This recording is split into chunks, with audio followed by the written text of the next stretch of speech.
Let's talk about love. Like you and me all night, and let's talk about love. I'm feeling alright, and let's talk about love. Yeah, baby, come and dance with me. You're everything I'll ever need. So let's talk about love.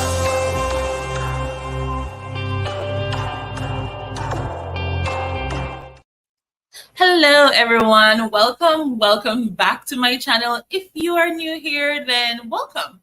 My name is Dee and I write under the pen name Sky Winter. You can find me everywhere on the internet. Sky Winter Books. Welcome book.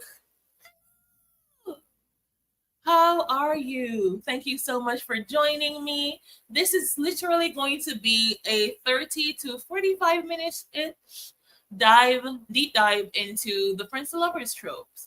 This is episode 10 in the Tropey Tuesday series, where we deep dive into some of your favorite tropes and give you a little bit of tips of how to use them, show you examples of how they're used in media. The examples remain as long as I don't get in trouble for using them. I've been pretty good at getting the fair use claim for using them, seeing that they're educational. These videos are solely educational. So hopefully we'll be okay. I'm a little worried about today's examples because they have music in them, but we'll see. We'll see how it goes. We will be diving into the Friends to Lovers trope, as I said, and it's a pretty simple one, but it's one of my favorites, especially when it's done well, right? It's like my second or third favorite, but it has to be done well. It has to be believable. And I'll be giving you some tips on how to ensure that it is in fact believable. So I'm going to dive right in because, as I said, I want to keep these under, say, 30 or 45 minutes max. So let us dive right in. Yes, Friends to Lovers is one of my favorites, one of my absolute favorites. So let's dive right in with a definition. As the name suggests, it's pretty simple. The trope is essentially two characters that have been friends for a really long time, right? But they are now going into a more serious relationship that could totally mess up their friendship, but they feel so deeply about each other that they're going to take the plunge and going across that line into the lovers territory. So they're moving from friends to lovers. As you can imagine, it seems pretty simple, right? But it's very easy because it's simple. It's so easy to mess up. It's like eggs, right? Eggs are pretty easy to cook, but also pretty easy to mess up. So with this one, you want to ensure that you have quite a few things established from the get-go. The reader has to understand why, if they were friends forever, so why are they just now choosing to cross into that? What is the catalyst that's pushing them from normal friendship to lovers? If this is not communicated throughout your story, regardless of how sweet it is or how much you believe that they're meant to be, the reader won't understand and it won't be believable. So how do you ensure that you get this to be believable? The first thing you got to do is establish that why. Why have they not crossed that line before? Right? Sure, most times in most of the books that I've read or most of the movies I've watched, it's essentially that they're afraid that they will break that friendship, right? So the person remains friend zone because regardless of if maybe they have thought about it in the past of crossing that line, they're scared that if they do cross that line and something happens and they break up, they'll lose that friend forever. So there's always that looming thing over their head saying, if we cross this line, we're going to mess up this good thing we have, right? So, and that is great, but that alone isn't, just because romance is fiction, right? Sure, you can get away with a lot of things, but you want to add more to that. So you want to sprinkle a little bit more on the top of that. Hello, Dolores. Thank you for hopping in. We're talking about Friends to Lovers and how to essentially make it believable, right? So we know that, yes, sure, They don't want to ruin their friendship. And that's the main, that's the big umbrella. But we want to create the little stems, the little spokes in the umbrella to see what exactly would ruin their friendship, right? Because one could argue if they're adults, they may be mature enough to even continue being friends. A lot of exes continue to be friends. So you want to sprinkle some more seasoning on it that would to say, hey, this isn't going to work. Say, for example, there are two routes you can take this. If you go the unrequited route where one of the friends have really been pining over this other friend, right? That gives you a bit of leverage to say, what's that reason why they're not pursuing this? Maybe it's unrequited because if it is a male-female romance, maybe the male, as you'll see in one of our examples, maybe the male believes he's not good enough for the heroine, or he's grown up with her all her life, and he knows he's a dirty dog. So he doesn't want to mess that up, right? He doesn't want to ruin her, quote unquote, right? So it's more about him protecting her from him versus the friendship, so to speak, but also while maintaining the friendship, right? There is something that he doesn't want her to hurt, right? He loves her so much, he doesn't want her to hurt, even if he's the source of that hurt, right? Because it would hurt him even more if he was the source of her pain. So he's just like, okay, I'm keeping my feelings to myself, right? And if you go this route, you want to amplify. Well, let me talk about the other route, then I'll go back and give the tips of each, right? If that's the unrequited love route. If you opt to go the route where they both have feelings for each other, right? But it's unknown, right? Because no one has said it.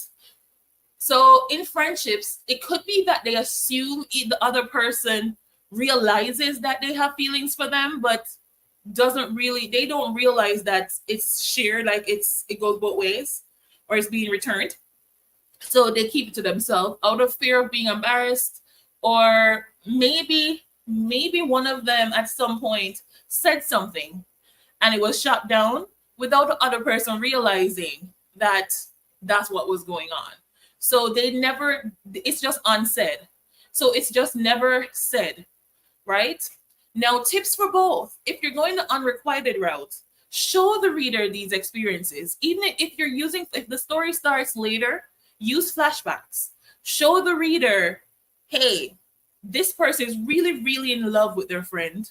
However, they haven't taken it any further because in this instance, and you flash back, maybe they asked in one of my previous books, under my old pen name, if you know, you know. Well, my old name. If you know, you know. I have where it was also brother's best friend. But the girl was essentially, she was of the belief that he knew that she had feelings for him, right? And she even went as far as she wrote him a letter inviting him to prom, right? You know, it was reversed because generally the guys would ask the girls to prom, but she really wanted to take a chance, go after her crush. So she wrote him a letter inviting him to prom, did not get a response. And when she went to visit him, she saw him with someone else. So she took that as the ultimate retreat. Like she took that as the ultimate, yeah, we're not going there. He doesn't like me like that. I should have never done this. And she takes her time to gather herself, go through her feelings, go through her emotions, feeling like her friend, he didn't even have the decency to respond to her. So she just never brings it up again, right? Because she assumes he knew he was going to just embarrass her, not even giving her the courtesy of saying anything about it. So she stopped to see if he would bring it up. He didn't bring it up, so she just never said anything about it again until later in life when it comes to find out he didn't even get that letter, right? And that was the catalyst that changed everything in her brain because she's saying, oh, what would have happened if he got that letter? So you need to have that catalyst that would flip the switch in their brains to say, oh, maybe they really genuinely just didn't know, right? Or maybe I could take a chance. Hello, cool gamer. Welcome. We're discussing the friends to lovers trope. So yeah, you need to have that catalyst. Also, if you're going to the point where it's assumed they know or just not said, right? That one is really fun because you get to play into the tension. So you want to play into the whole will they, won't they, that part, right? You want to see the pining, show the pining to the reader, right? There's nothing more entertaining to read than watching like two-way pining without them even know. It's frustrating to read and entertaining at the same time. So show that, right? And also, even with this side, you want to add a reason. There always need to be a why. Remember, that's the first thing, the first tip we're going, the why. You need to show why it has never been said, right? What's stopping them? Is it that they grew up together like neighbors? They were neighbors maybe, but they grew up like brother and sister, like siblings, and they each just have convinced themselves that maybe they're best friends that grew up together so close. They each convinced themselves that, yeah, that's my brother. That's like my sister. Hello, JC. Thank you for the like. Right, they've convinced themselves this is more my sibling, right? So they're not really looking to cross that line until a catalyst happened. Here comes the catalyst again. Maybe something happens. Maybe the one of the characters sees the other character being bullied. Maybe the other character sees the other person going through something. And just the way that that person goes hard for them, they essentially say, oh, maybe he does like me more than just a friend. Or maybe, do I love this person? So it's like you need to have a why and a catalyst. That's the only way it will be believable. Or else, what has stopped them all these years from moving from friends to lovers, right? So how do you use this why and catalyst? So to do this, you have to make sure, as with any romance, I'm going in from a romance point of view or even a romance subplot point of view, right? If you're treading through a romance subplot or through a hardcore romance or even erotica, because, you know, it's the same, it's similar, but the journeys will be different, right? You want to show each step. Don't just jump from, oh, we're friends, we've been friends since childhood, and tomorrow we're bumping uglies and I love you. Don't just do that. Show the steps, show the setup, show that catalyst, and then show the emotional growth. Initially, when someone realizes that something that they've known all their life to be true is about to change, you've grown up with this person as your friend all your life, and all you've seen them as is just a friend or a brother. That initial moment when that thought comes to you that, oh, shoot, I might have feelings for these people, you're going to reject it. You're going to tell yourself all the bad things. You're going to say, oh, no, if I break up, we're going to lose. We're never going to speak again. What if he does this? What if she does that? What if they do this? What if they do that? And all the things are going to come to your brain, and you're going to push it away. You're going to say, no way, no way, no way, no way. But the more that those characters interact with each other and the more the emotions build, that is when everything will start to change. It will build up and just build up to a crescendo to that point where they can't refuse anymore. That's what you want your readers to experience. Okay, it is about 13 minutes in. We're going to dive into our examples. I have 2 movie examples this week. That may get me in trouble because they got music in them, but they are perfect examples. So I'm going to cue up the first one for you to see, right? And I don't know if any of you have ever watched these movies. Both of them are Netflix movies. The first one that we're going to be using is a slightly older one, not exactly old, just slightly older. And it is The Duff. Okay, so that was our first example. It was The Duff. I hope you were able to hear it. It's essentially on Netflix right now, but it came out in 2015, and it featured this frumpy high school senior. In the movie, her name is Bianca, and she gets this rude awakening when she's at this party, right? And she's she's just going around because she is typically like that outcast person in the high school system, right? And this dude comes up to her asking for her friends. Why would she know where her friends are, right? But he's like, you do know you're their Duff.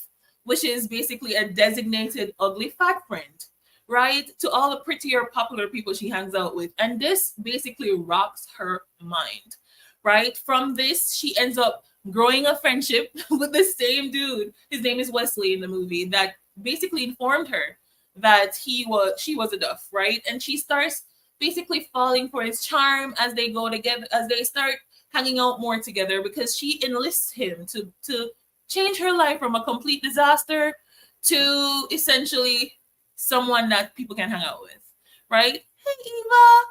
So they form a quick friendship. This one isn't one. Why I have two examples is because I wanted to show both spectrums. In this one, they're not exactly, they haven't been friends forever and ever.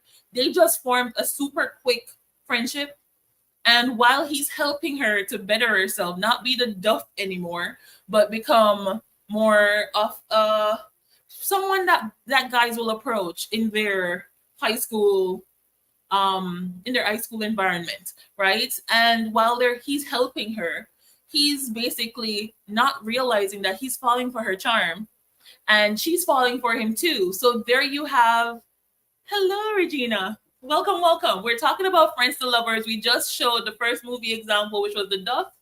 And so we see where they're growing together. And while unknowingly they're wearing each other down, they're forming a really, really intense friendship and romance. And because you see they're not together because he's a super charming jock. He's a popular person.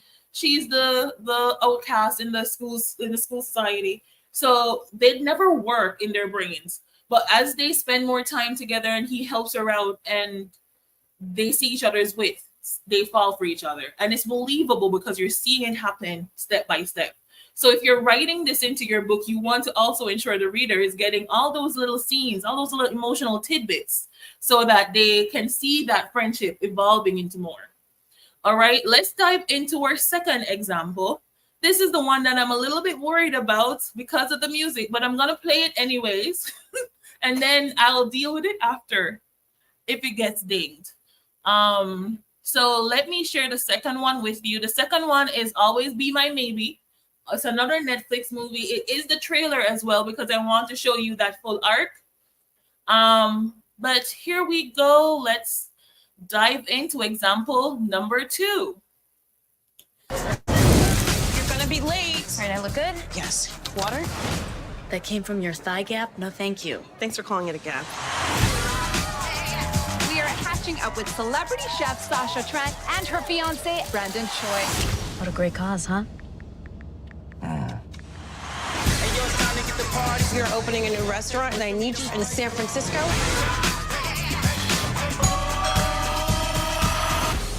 Hey! Hi, Marcus. Yeah, hi, Sasha. Hi. Hello. Hi. Long time.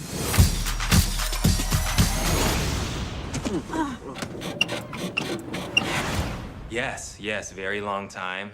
What's up? Sasha Trent! Mr. Kim! You're like our own Asian Oprah. How much money do you have now? He's serious. Oh.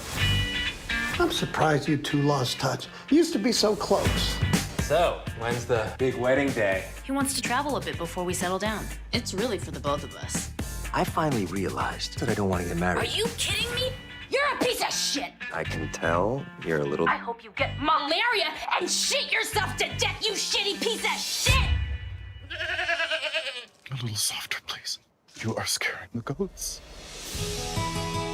I guess I have to start dating again. Ugh, is there anything worse? You and Marcus are so cute. No.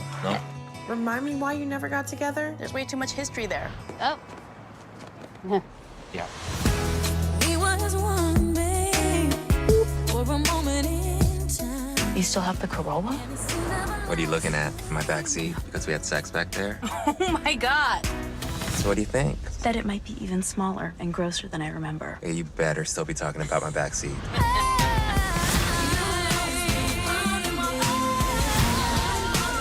You don't want to wonder what if. Tell her how you feel, son. I have some news. So do I. It's big. Mine's big too. Okay, look, Okay, I wanna go first. I met someone. wow, that's so great. We had the most insane freaky ass sex. I can't even talk about it, otherwise Yeah, I let's might stop talking have it. about it.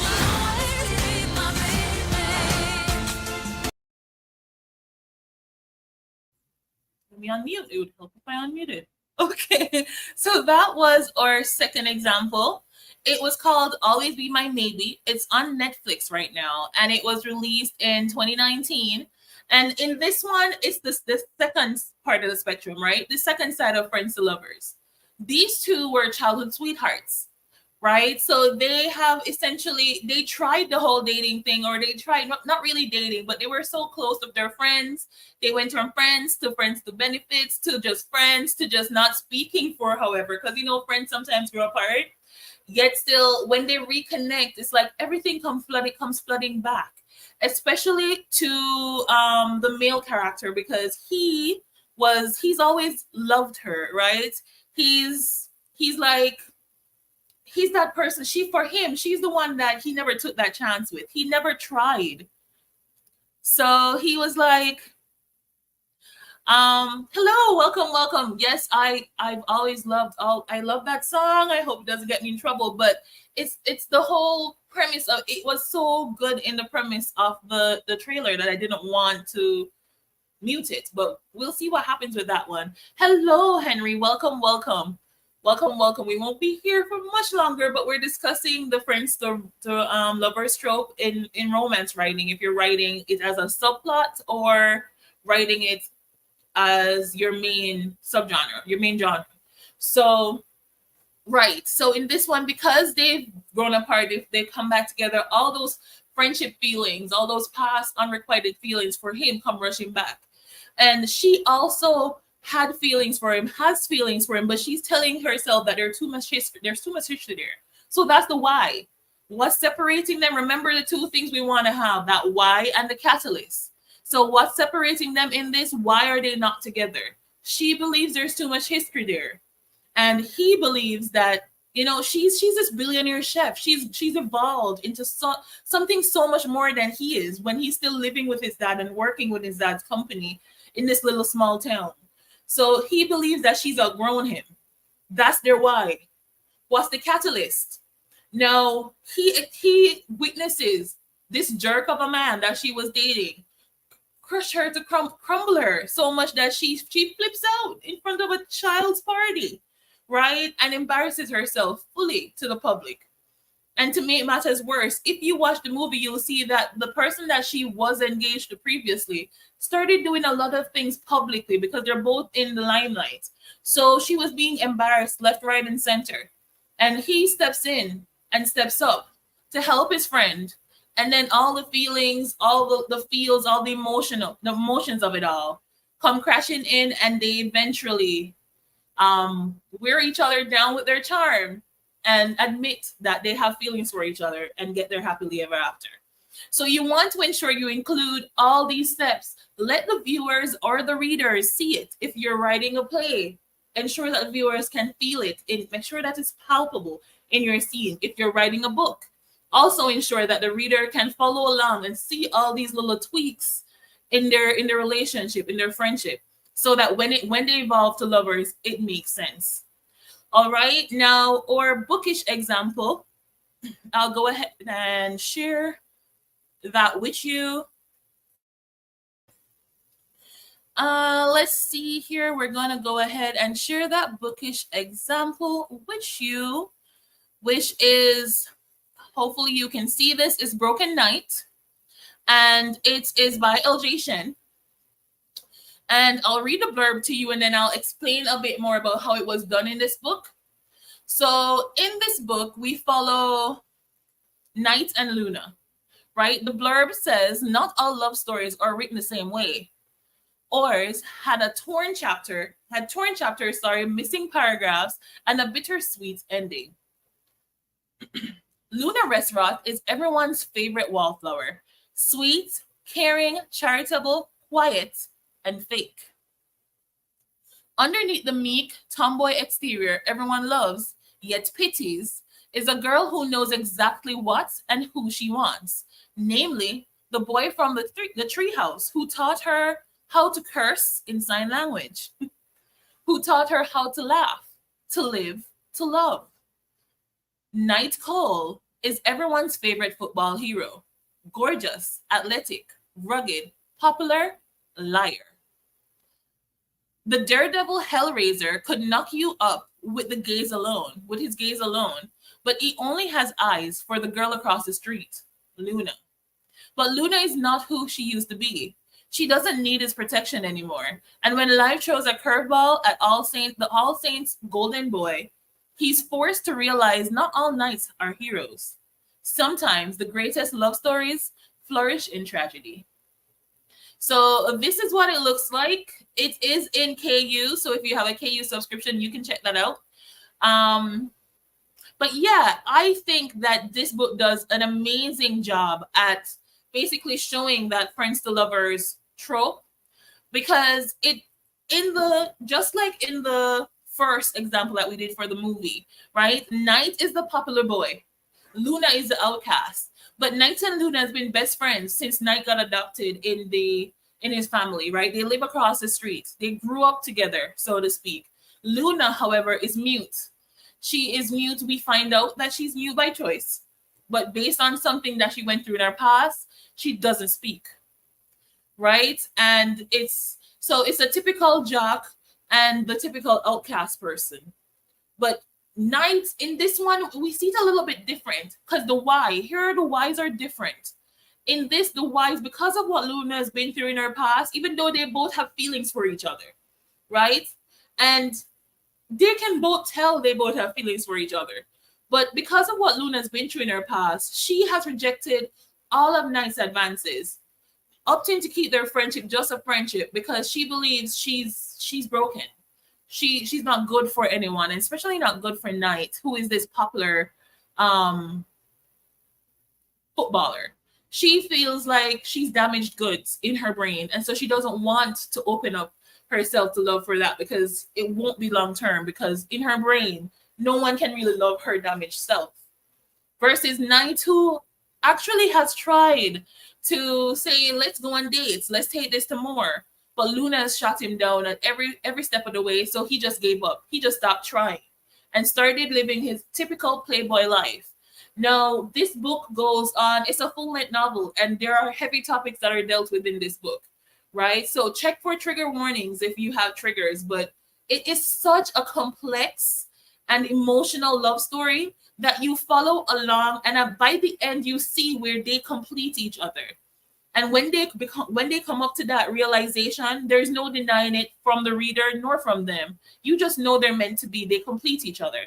And together they find healing, and it's just amazing. So, well, to me, it may not be your cup of tea, but if you want to see, like, from a critical point of view, how the friends to lovers trope can be paired with some really heavy topics that you may want to bring light to, then check out Broken Knight by Adjacent, and the the movie examples as well. They're all linked below for you to get more context. So those were our 3 examples that we have for today. The only thing left for me to do is give y'all the writing prompt for you to go and practice this if you'd like to. The writing prompt for today, I'll put it in the chat as well so I can put it on the screen.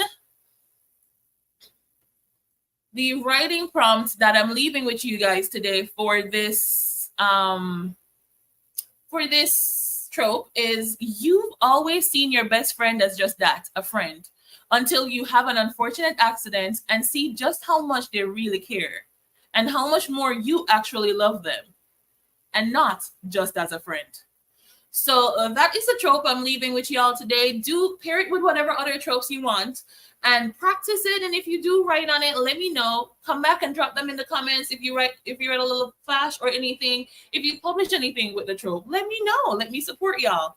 If you have any questions that I did not cover, this is a very popular trope. I'm pretty sure y'all probably have used this at some point, because Friends to Lovers is a very, very, very, very popular one, but it's not always done well.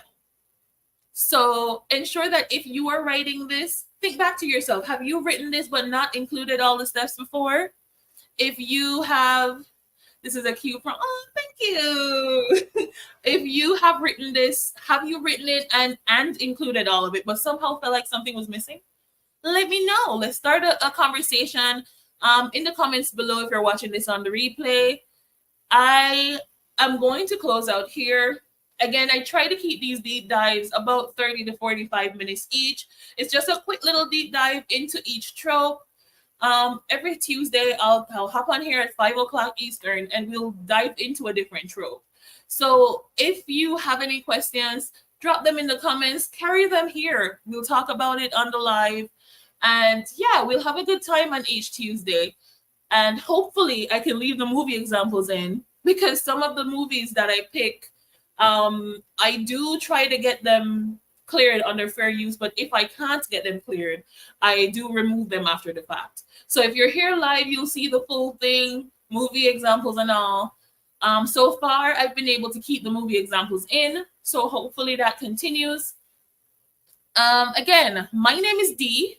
I write under the pen name Sky Winter. You can find me everywhere under Sky Winter Books. I also write under an undisclosed pen name that I'm going to be calling Project Becky, right? And I'm not sure when I'll disclose that. Right now, I'm keeping it secret just to check some things with the algorithm. If you do find out, please don't make it public until I come here and do an announcement, because then that will ruin the experiment, and I'm trying to gather some data. I do have 2 recent releases under Sky Winter that you can check out. One is free. I'll go ahead and show y'all here because I do have them pulled up. So I do have Faking It for Summer. This is a short romance. It is basically a small town marriage pact fake dating romance. It's basically can be read in a day or on your lunch break. It's a cute little short. It's the prequel to the series, and you can pick that up for free on Amazon. It's this one here, Faking It for Summer. You can pick that up. That's currently available. It's currently free on Amazon, on all platforms, most platforms. I think it went live on Google Play as well. So you can pick this up for free on most platforms. All my freebies will be on all platforms. So if you don't read exclusively on Kindle and you prefer something else, all the freebies are on will be on all the platforms. So that's the freebie. You can grab that for free. The link will also be down below. And as well as I do have One Night in Summer, which is the first book that follows that prequel. And also that is available on Amazon and in Kindle Unlimited. So if you want to check that out, it's perfect if you love small town, military, one night stand, accidental pregnancies of amazing twin babies, then check that out. It does also have a single mother trope going on for a while. And then eventually they reunite and it's gorgeous. So if that is your jam, check that out again. I also do beta reading on my Ko-fi, Upwork, and Fiverr. And I have a bookish design store called Diverse Book Designs, where you can get all your bookish needs, book covers, digital swag, digital journals. Check it out. There is a bunch up there. And yeah, I'd love to hear from you.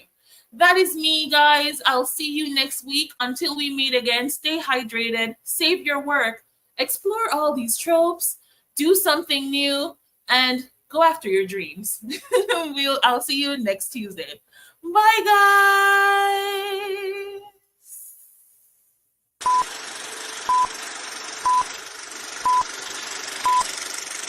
Let's talk about love. Like you and me all night, and let's talk about love. I'm feeling alright, and let's talk about love.